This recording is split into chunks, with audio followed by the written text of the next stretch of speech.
KIA Fusebox. Not as easy as it looks. You got two plugs, one here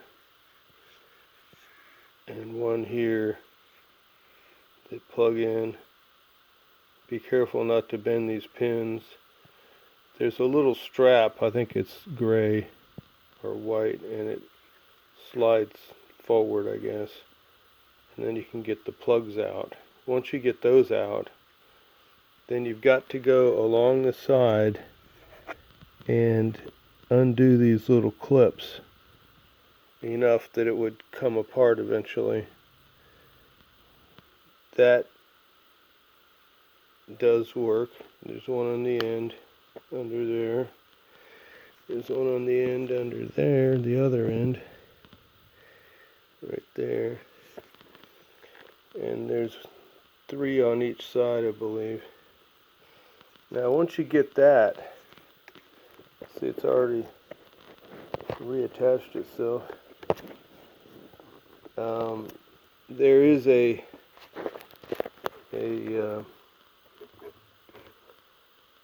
bolt, and that bolt sits right there, and it's got a pretty heavy cable hooked to it. So I believe it's a ground cable, but be careful, because when you take this off, I put an impact driver on this and it didn't budge it. So I thought, my gosh, what did they put it on with? It's tighter than a head bolt, you know. So I got a wrench and turned it, and it actually just ripped this apart. So that came away. So now the fix for this is to take the residual part, which is here, take that residual strap of metal and overlap it. At least that's what I'm doing. And then so you can see here that strap of metal. It could be tin coated copper, because you can see here it looks like copper with tin coat.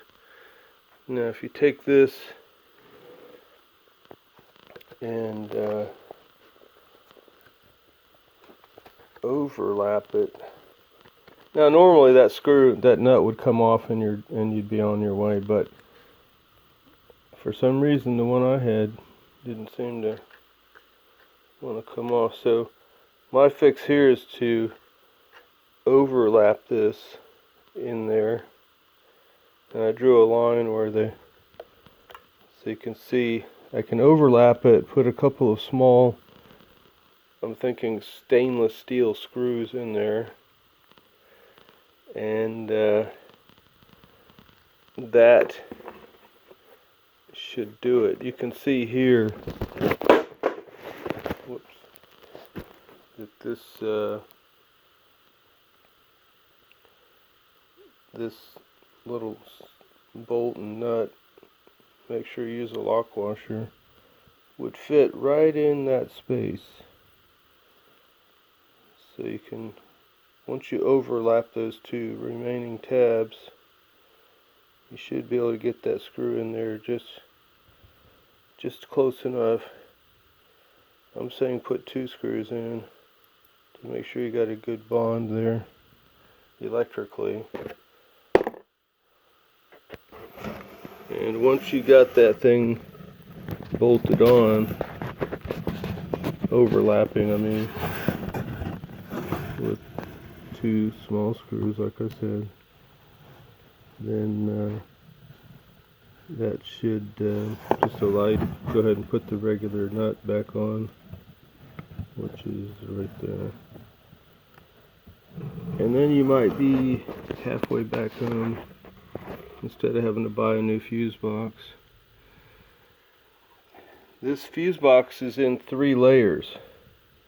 I was unable to get the 3rd layer off, but the first layer comes off like this. Well, I had it off. I have to peel these little tabs back enough. Here it comes.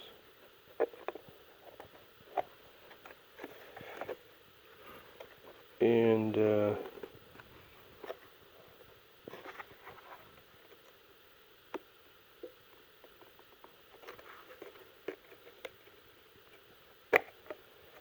there it comes. So when you take that off, you can get this out. Once you get that nut off that unfortunately I had that little boo-boo with, you can see it's coming apart there. There we go. You can get this out of the car, and that will be left in there. But there's going to be three. Oh yeah, that's right, I forgot to tell you. Hold on. These 3 bolts. Here, here, and here. You have to loosen these to get this off. Okay, so once you get that off, I'm going to set it in the box.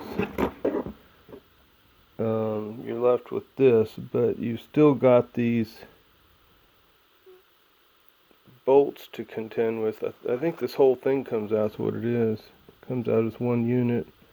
But these bolts come up through the center here, and they have like 3 or 4 different diameters on this thing, if you can see it. So you have to play games with it a little bit. And so there you can see the end of one of them coming through. And they come through, so you have to spread with something like needle nose pliers or something. You have to spread this flange. You can see the flange maybe better over here. See that flange where it comes through? And you have to spread that to get that bolt to come out all the way. Once you get that out, then you can separate the 2 halves. And this is kind of just not as important anymore. But this thing here, getting that, I'll take these out for safekeeping, but getting this apart is really a nightmare, because all this stuff is soldered in there deep, and it's got dozens of solder connections. See all those solder connections there?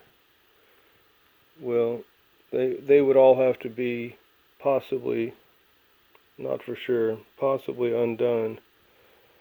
And then you could say, well, I'll just take these 4 corners loose, unsolder them. But there isn't any down here to take loose, really. So then you're stuck with stuff like this. Like, how does that come apart, you know?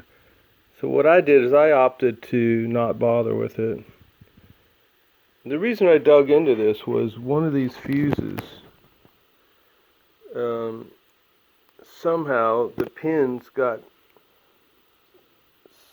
spread apart where the fuse gets, you push the fuse in, these 2 pins grip it, but somehow they got spread apart and it wasn't gripping the fuse.